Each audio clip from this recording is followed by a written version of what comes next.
যুবক তুমি কেন কবুল পড়ে বিয়ে পড়ো, আমার তো বুঝে আসে না। বাবা আপনি কেন আপনার ছেলেকে কবুল পড়িয়ে বিয়ে দিচ্ছেন, আমার বুঝে আসে না।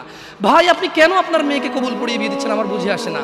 আপনার মেয়ে হলুদ কাপড় পরে, মাথার মধ্যে খোপা দেয়, 3 জন এসে দুধ খাওয়ায়, 4 জনে কোলে নিয়ে নেয়, 6 জনে গান বাজায়, 10 জন এসে হলুদ মাখে, শুধু বুঝি মৌলবি দিয়ে কবুল পড়ালে বুঝি মুসলিমের বিয়ে হয়।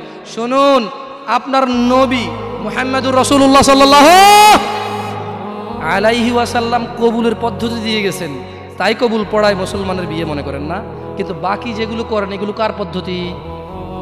কার? মিথ্যা কথা বলবেন না। হুজুর ডেকে খুতবা পড়ে কবুল পড়ে বিয়ে কার পদ্ধতি? আল্লাহর নবীর। এই গান কার পদ্ধতি? কেন করতেছেন?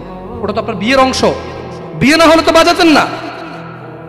বিয়েকে কেন্দ্র করে যেমন কবুল বলছেন, বিয়েকে কেন্দ্র করেই তো গানটা বাজাচ্ছেন।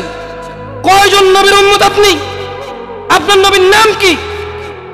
আই এম আস্কিং ইউ, আপনার নবীর নাম কি? আমার নবীর নাম মুহাম্মদ রাসূলুল্লাহ সাল্লাল্লাহু আলাইহি ওয়াসাল্লাম। Who is the messenger of Allah for you? আপনার জন্য আল্লাহর নবী কে? কোন নবীর সুন্নত পালন করলেন গান বাজিয়ে? আপনার জন্য আমার বিল্ডিংটা ভেঙে পড়বে, বলে রাখি ছাড়বো না। আল্লাহ তুমি আমার ভাইদেরকে হিদায়াত দাও ইয়া আল্লাহ, ছাড়বো না। এই যে ভূমিকম্প হলো আপনার গান বাজনা বাজানোর কারণে। মুহাম্মদ সাল্লাল্লাহু আলাইহি ওয়াসাল্লাম কি মিথ্যা কথা বলে? কারা কারা হাত তোলেন তো যে মুহাম্মদ সাল্লাল্লাহু আলাইহি ওয়াসাল্লাম জানে না, মুহাম্মদ সাল্লাল্লাহু আলাইহি ওয়াসাল্লাম জানে না, এরকম কারা কারা স্বীকার করে? আল্লাহ নবী বলেছে যখন বাদ্যযন্ত্র বেড়ে যাবে, গায়িকারা সম্মুখে এসে নাচবে, তুমি অপেক্ষা করো, পাহাড়গুলো কেঁপে উঠবে, পৃথিবীটা নড়ে উঠবে। জালজালা ইযা জুলজিলাতিল আরদু জিলজালাহা, যখন পৃথিবী প্রবল কম্পনে প্রকম্পিত হবে।